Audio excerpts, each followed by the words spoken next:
we really believe there is an Australian repertoire. Yeah. And sure, we had some because we'd had the forefathers of Ray and whatever. Yeah. But if you look at it in 10, 15-year blocks, that's how long it takes, really, for at least for most writers. Yeah. And, I mean, you look at Joanna's career now. You look at Well, I mean, it's terribly interesting when you look back. Joanna is a good example. Yeah. You know, you start with Atlanta and you read through sort of sequentially. Well, she actually started at La Mama, through actually. all the work, and you can see each play gets stronger and more complex and richer and deeper, and of course. One. And you have to do those early plays to give the playwright confidence to do the next one. Yeah. The other thing that's really important and must be mentioned is Malcolm Robertson, and as literary manager, who we originally brought in as a director, I think, and then kept him as literary manager. He directed and acted still occasionally. But he ran a service that used probably 15 or 20 people as readers, and every script that came in got at least 2 readers and reports, which Malcolm then put together, removed the obscenities and the more elegant rephrasing. Couldn't get past page 5.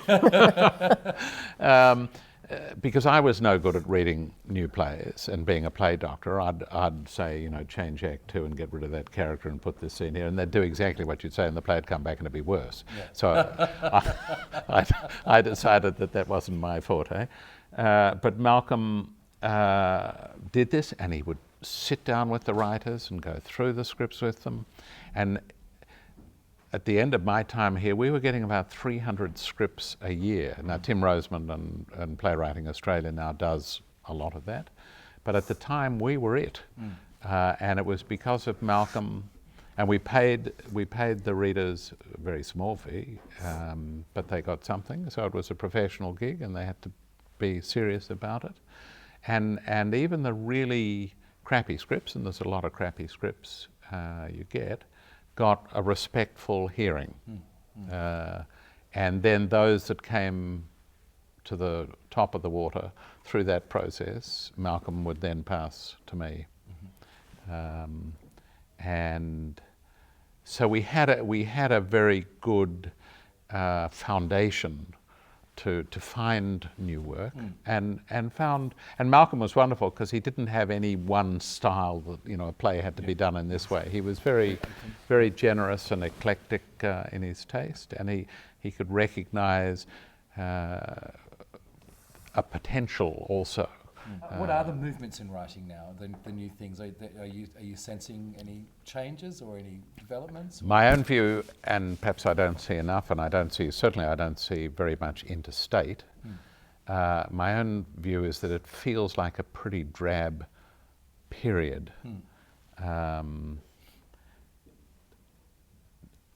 Not so much in Australian writing, but in production.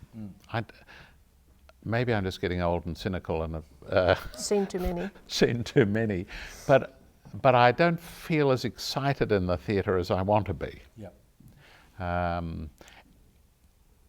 Generally, I get more pleasure, and perhaps this is because we go around in circles, but I get more pleasure in a small, ambitious production of a new Australian work at Theatre Works or at Red Stitch or somewhat La Mama than I get out of a major state company doing another English or American play.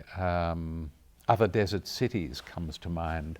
I think, why are we doing that here? It has no resonances for me at all. It's not a bad play, but it's just totally off our planet.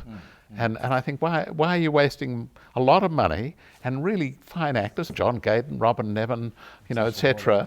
Why are you wasting these people on that material when you'd be much better investing all that money and talent in something that is ours, even if it is less polished? They would argue, and I do, because I argue with Brett and Matt all the time, and send them emails about their last production that I disliked. They would argue that they need to do that because they need to sell X thousand number of tickets in that venue in that season. Yeah. And I say, you mean the subscribers have been appointed the artistic director? Testature has been appointed the artistic director. And because that's what's happened. The subscribers rule the roost. You can't offend the subscribers. Well, frankly, unless a theatre is offending the subscribers, as far as I'm concerned, not all the time, not every production, but regularly, challenging them, annoying them. Yeah. I remember Aggravating them. I remember we offended some Playbox subscribers when we did Secret Bridesmaids business because they found that too commercial. That's right. I Yes, remember that, yes, you trained them. We trained them so well. But unless a director is doing that, they're not doing their job. Yeah. Because an audience is always going to be 5 to 10 years behind your taste. They ought to be. Yeah.